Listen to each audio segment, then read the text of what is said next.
This is Wake Up to Wealth, a podcast dedicated to helping you change the way you think about wealth. And now, here's your host, Brandon Brittingham.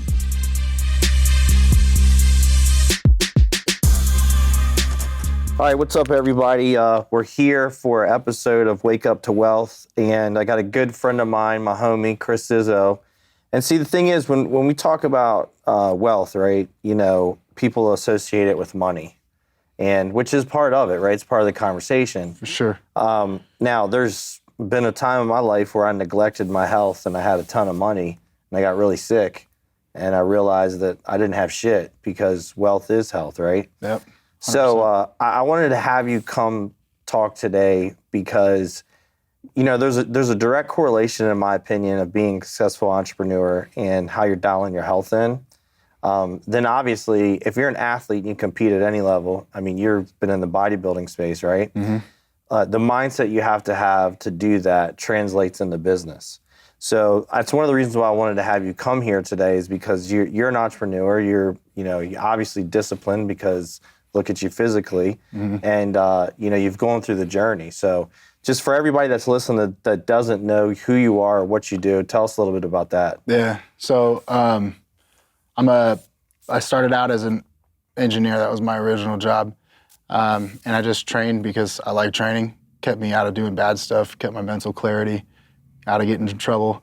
Had my engineering job that I was doing. Didn't like doing that. I've been in fitness for so long, and I've been sharing like my transition from relying on alcohol and kind of having a shitty attitude and mindset to being somebody who was more focused on whatever my goals were. And fitness was kind of the driving factor to help me get there. So doing well in my career, doing well with relationships and stuff. But I realized that when I didn't have that piece, the fitness piece, my life was chaos. I didn't have any sort of outlet for stress relief. So that would turn into alcohol, or that would turn into bad decisions being made. But when I introduced that and I shared that journey, I grew my social media following. So now I have a few million followers that follow me. And I decided to pivot from engineering, which I really didn't like, to health and fitness coaching, because it's done a lot for me. And then that's where I started. So I built my fitness brand just based off of my name, but then transitioned into something bigger. So I created a business called Beyond Failure Fitness, where coaches were coaching under me, because with the influence on social media, when you do that consistently and you grow, you have a lot of people that are attracted to you and what you represent. Just like anything, like we're talking about right here, the consistency in doing social media with the fitness piece, with a positive attitude and mindset, people are attracted to that. So there was a lot of people that came in. Now they're with my coaches, and I don't coach anymore. I just manage the team. But then started other businesses because of that. So now I have because of the high demand for media, social media for our fitness business, started a media business called The Content Machine, where we produce high volume, high quality content. We got a training course coming out for that soon. And then the high demand of outsourced help that we needed, we started Skill Sifters, which was a virtual assistant or outsourced help business specifically made for our media business to feed that. And so now all these things are kind of feeding each other and they're growing each other, which is cool because everyone's like collaborating as a unit. So that's kind of where I ended up. But so you've taken the journey of you got into fitness, and now you've kind of created multiple businesses around it, right? Yeah. So you mentioned you got a few million followers on social media, right? Yeah. And you didn't pay for any of that. None of you it. did that organically. Like, what do you think give us like the top 3 things you think that you did that got you to a few million followers?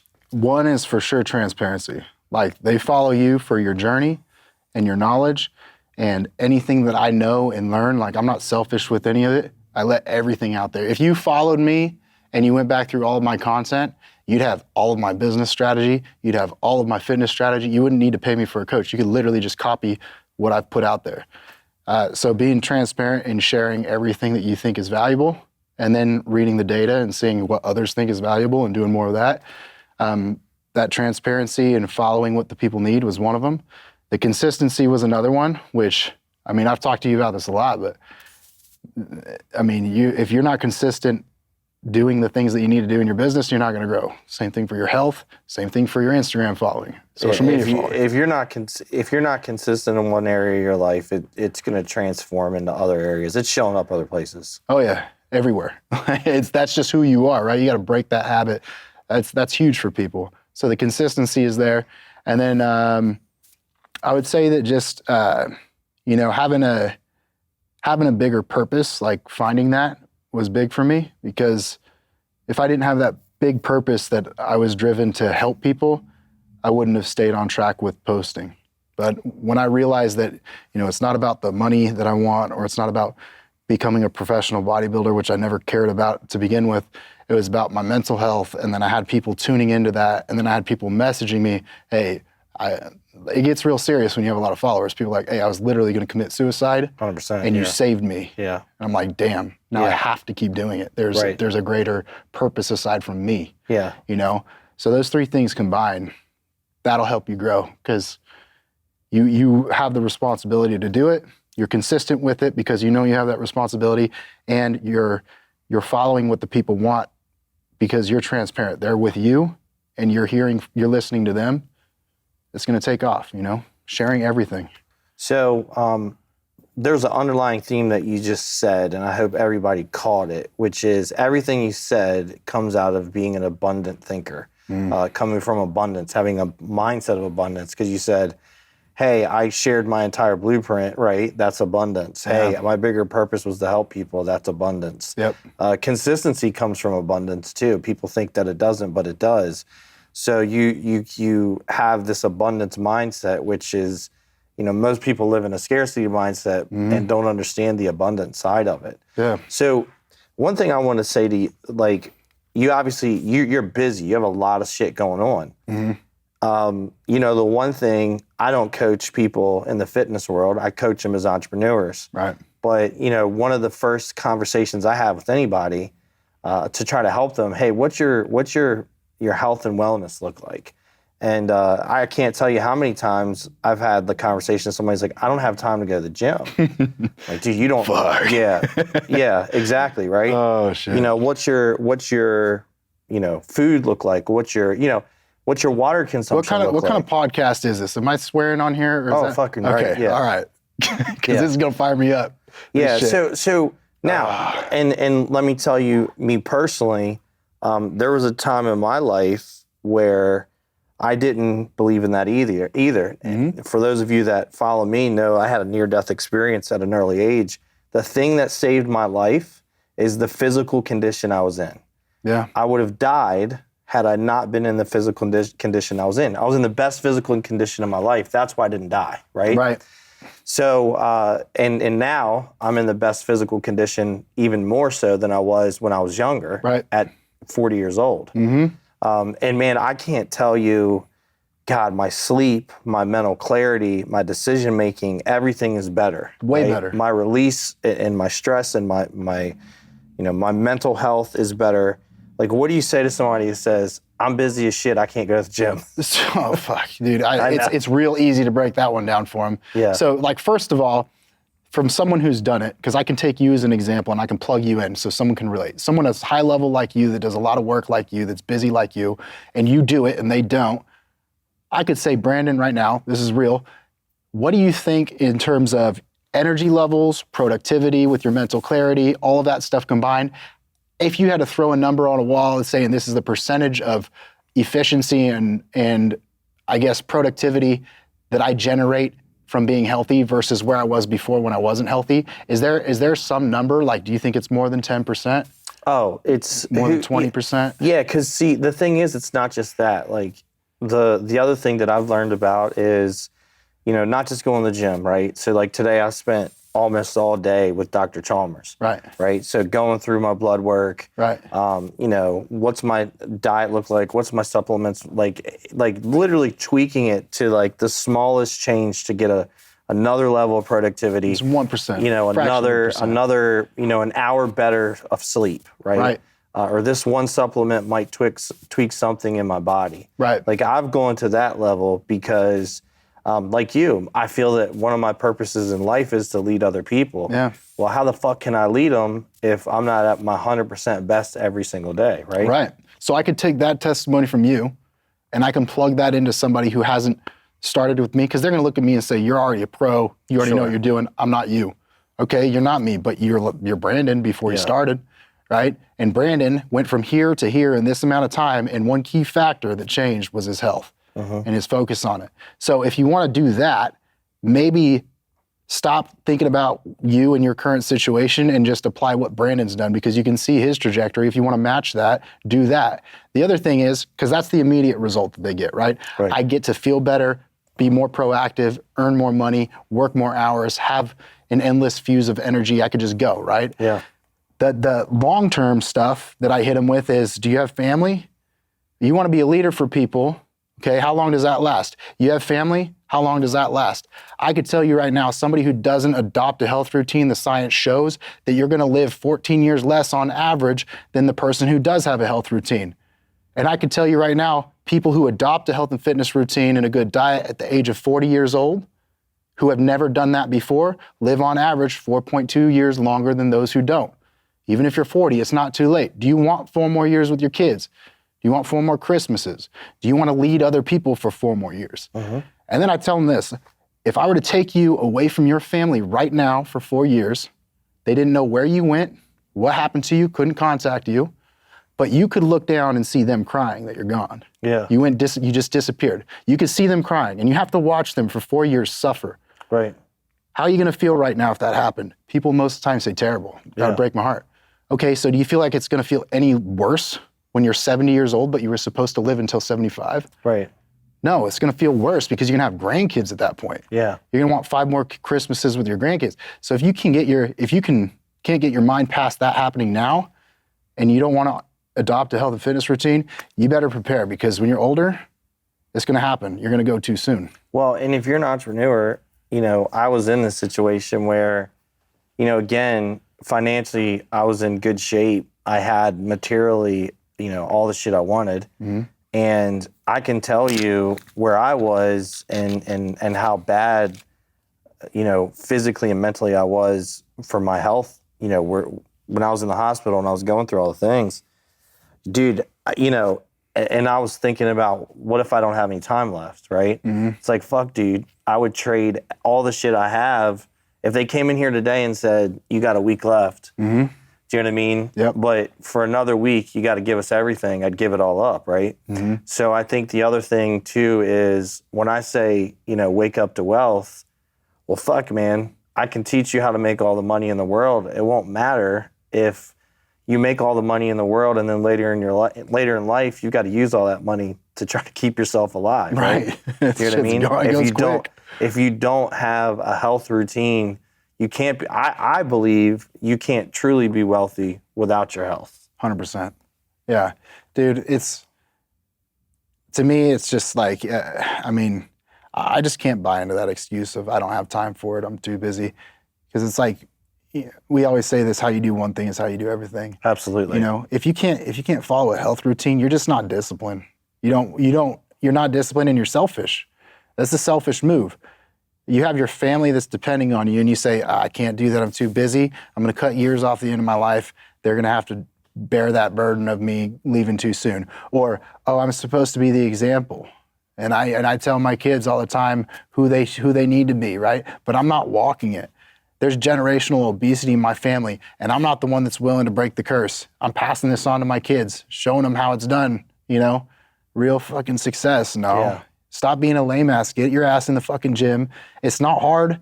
30 minutes a day. That's it. Yeah. Right? You really can't make that sacrifice. You really can't put the sugary shit down and actually just be disciplined enough to learn a little bit. I mean, obviously, if you're an entrepreneur and you're making money, you're smart. You can figure this stuff out. It's easy. Yeah. I mean, I hate to say it, but, meatheads, that stereotype is true a lot of the times. And if they're figuring it out, so can a smart person, So I just can't buy into that shit. It's a waste of, I don't know, it's a waste of time talking about having that discussion with people if they're not gonna bite after hearing the reality of what happens if you don't practice that routine. then they really are just in my opinion, they're just a selfish person. Why do you think, I say this a lot, I talk about it on stage, I talk about it to anywhere I can with entrepreneurs. Why do you think so many people overlook it, or just kind of like, yeah, I hear you, but like, I don't want to go to the gym, or, they go to the gym once or twice and they stop being consistent. Like, because it is now the highest performers that I know are all physically, do you know what I mean? Yep. That doesn't mean that they're bodybuilder in shape, but they're physically in shape. They go to the gym 4 to 5 times a week, maybe more, maybe every day. Yep. Their health from a food consumption, from a water consumption, limiting alcohol, limiting bad shit is all on point, right? They're dialing in their blood work, all that kind of shit. Oh yeah. But and that's the highest performers. And there's another subset of entrepreneurs that are high performers, and not everybody falls into this category. Right. But there's a lot of people that fall into that category where it falls on deaf ears, right? Yeah. Why do you think that is? I think there's 2 parts. I think there's an actual like neurological part. You have patterns that are ingrained in you, which we can go into that but I think that something that people would better understand is like, the power of your CRM in your business, right? Yeah. The power of your operating systems in your business. The power of your financial softwares that you use, right? Because you've given it a fair shot. You've poured into it to actually understand it, or have somebody that understands it make it work in your business, and you see it actually working, and now you understand the benefits of it, how much time it saved you, how much error it saved you, how much money it saved you in productivity or in tracking data or whatever that is, right? You've seen it, but it took you months to build. Right. And years to perfect. Right. Same thing with your health and fitness. People aren't giving it the time of day that it needs to actually work in their life. And they're dipping their toe in the water. You don't get the benefits from that. You get the benefits from consistently doing the shit, right? So if you consistently stay on your health and fitness journey, you're going to understand what the true effects, not just people quit after they're hungry for too long. Okay, well, what happens when you're no longer hungry because your stomach shrunk in size and you lost 80 pounds and your back doesn't hurt anymore because you lost all that weight and you're no longer a type 2 diabetic, you're no longer insulin resistant? You know what you feel like then? Well, you probably don't because you haven't done it, but I could tell you what you'll feel like. You'll feel like you're 20 years old again. Right. What would that do for you?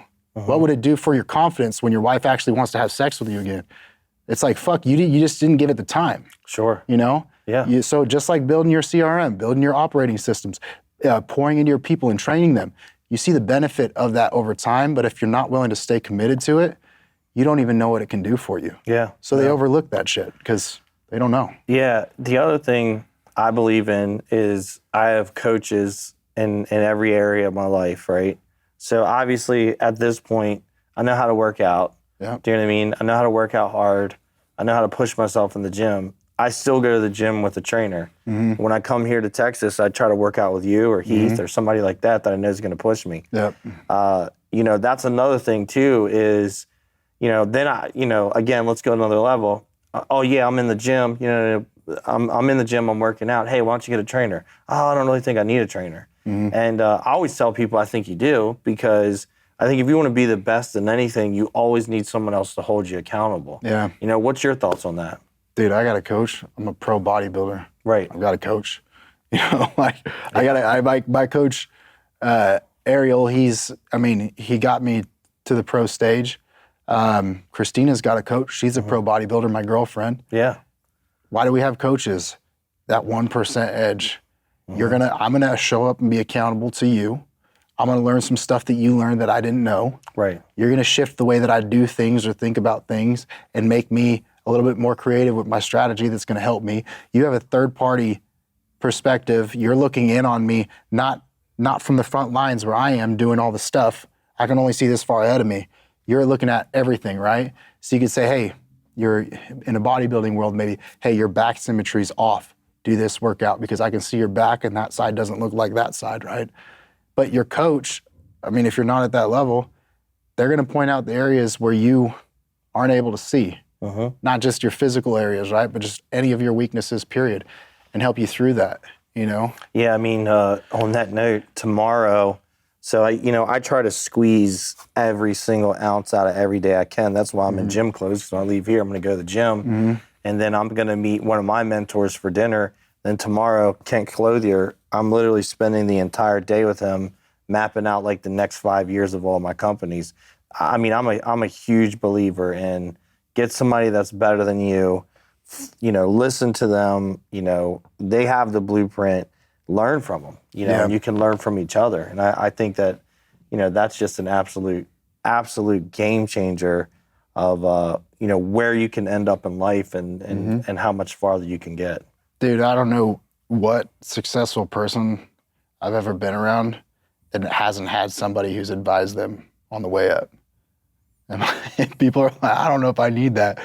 Well, then you're going to be where you are forever. You might make it like to a certain amount of success in anything that you do, but dude, there's just people. So like where I was from before I moved to Texas here a few years ago, it's just not really a place where you want to go out and meet a whole lot of people. Yeah. Not a lot of ambitious people, kind of high crime. It's just, it's like, it's the kind of town someone gets stuck in. Yeah.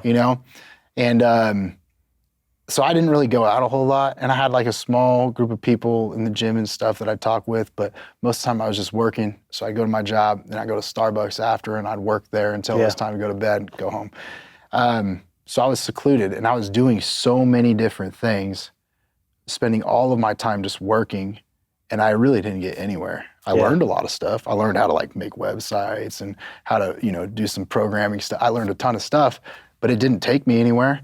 And then I came here in 3 years, 3 businesses, successful ones, In a short period of time. Yeah, an amazing girlfriend, connections and networking that I've never even thought, like I know you, I know some really cool people here. Yeah. The stuff that people pay high dollar to get in the room with them, and I get to be chilling with them in a seat next to them. Yep. Right? How did that happen? Like I found one mentor who plugged me in, and now I was like, well, that worked. Maybe if I plug in with them too and them, this is gonna like 2x or 3x. Shit, I mean, dude, 10x's. The thing you just hit on, which is another thing that I think sometimes is so overlooked, is your network and the people you're around and the influence. And I mean, a lot of people sometimes are just like, they're scared to spend the money to get in the right room. Yeah. And God, man, that, the thing is, we overcomplicate business, right? Yeah. And we overcomplicate how to be successful. So let's look at it from the health standpoint. I think you can solve a lot of shit in your life by going to the gym 4 or 5 times a week, drinking a ton of water, eating clean, getting good sleep. 100%. If you can do that, there's so many things in your life that will shift. Yep. As fucking simple as that sounds, people won't commit to that, right? And if you do that, so many things will change. That's a simple adjustment that everybody can do. Yeah. You don't have to go get a fucking education. You ain't got to get a PhD. No. Right? It doesn't cost you a lot of money. Yep. That's a simple tweak. One huge tweak, too, that I've always taught people, or I've always said, you got to get an education from people that are smarter than you. You got to get in the room. You got to network, things of that nature. And that's not fucking difficult. Now, can it be expensive in some cases? Absolutely. But if you invest $50,000 in a mastermind that makes you $1 million, the ROI is there. And I think a lot of people, they make a misstep on that because they don't understand that concept of networking and getting in the right room. They don't. So to help them understand, I'll share what happened with me. I joined Apex. I joined at the middle level, so you pay like 12 or 15 grand or whatever, right? Got into Apex, started pouring into people, started learning from people like you and, Ryan and everyone. You guys didn't know who I was, right? But I was just pouring in, learning, doing what you guys said. Coming from abundance. Yeah, just that's it, right? That's all I did. Then after pouring in for so long and doing what you guys said, that's all I did. I like a robot, I didn't make any decisions. I literally just did what you guys said to do. Ryan decides to put me on a stage at Live. But before I went on stage at Live, who called me? You. Yep. And you talked to me, right? Yeah. And you talked to me before I went up there. Yeah. You gave me the rundown of how to speak on a stage. Yeah. I did well on that stage. I posted the video. I've made my money back now at speaking events. Yeah. Something that I didn't even know I was going to do before. I thought I was going to own a business. Right. So how much money did it make me in my business? A lot. But I even paid that shit back 2 times over now with something I didn't even know was going to happen, speaking. So you said something that I want everybody to recognize, because this is where people misstep. When you come from scarcity, you always ask for something. You always want something. You always want something to be one-sided. You always want something out of somebody. Mm-hmm. And what you did in Apex is you came from abundance. Give. I'm not asking for anything in return. Mm-hmm. As a result of that, you got more than you probably would have ever asked for. And I think that's another huge misstep and mistake that people make, is that when people like us, when we come from abundance and that's how we think, when someone doesn't, when they come into our environment, we know it right away, right? It's like, that son of a bitch is a taker. Yeah. Right? 100%. For everybody listening, let me give you some advice. Don't be a fucking taker, because you'll take and take and take until then you get excommunicated from everything. Yeah. And you'll just be in a shitty little corner. It's no way to live. The thing is if you want to grow in business and in life in general, bring shit to the table, and then it'll come back to you tenfold. What I see happen so many times in these masterminds is people get in them and they want to pitch their shit, and I do this and I do that, and they want to charge for everything, whatever the case is. Look, run a business, make money, I get that, but come from abundance. You're a prime example of that. You gave and gave and gave and gave. Same with me. I came in Apex, I gave away a bunch of information. 6-7 months later, Ryan puts me on stage, right? Mm-hmm. The next 12 months, I get asked to speak on the biggest stages in the world, right? With the biggest speakers in the world. Yeah. And that came from giving. Yep. And then he was like, hey, you've got something people need to hear. It's just same with you. Mm-hmm. But we came from abundance. That's what got us there. And people just don't understand that shit. It's frustrating because you can tell people, hey, you're smart.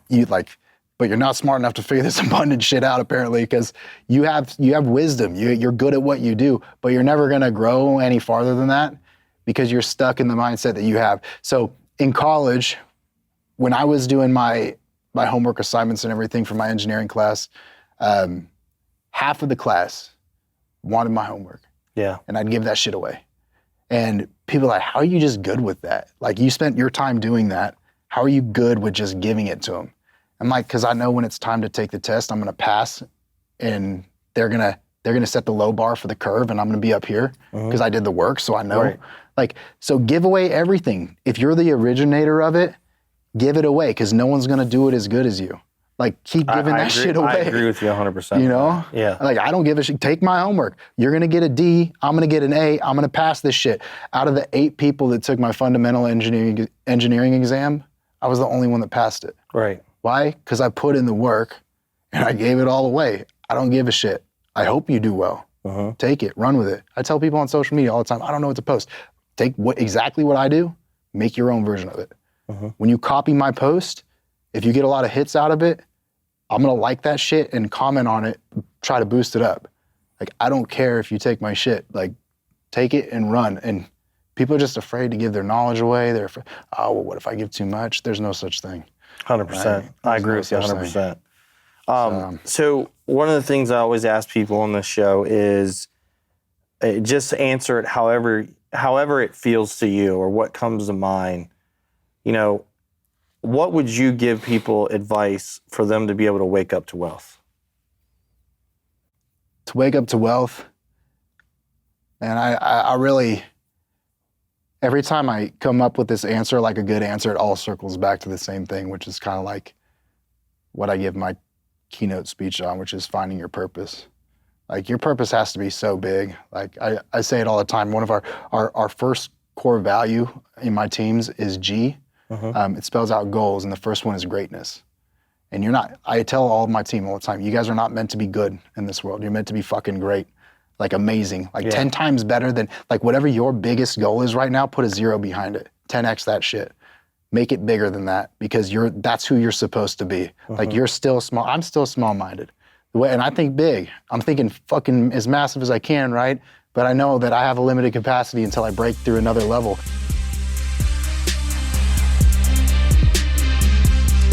Thanks so much for tuning into this episode of Wake Up to Wealth. We sure do appreciate it. If you haven't done so already, make sure you're subscribed to the show wherever you consume podcasts. This way you'll get updates as new episodes become available.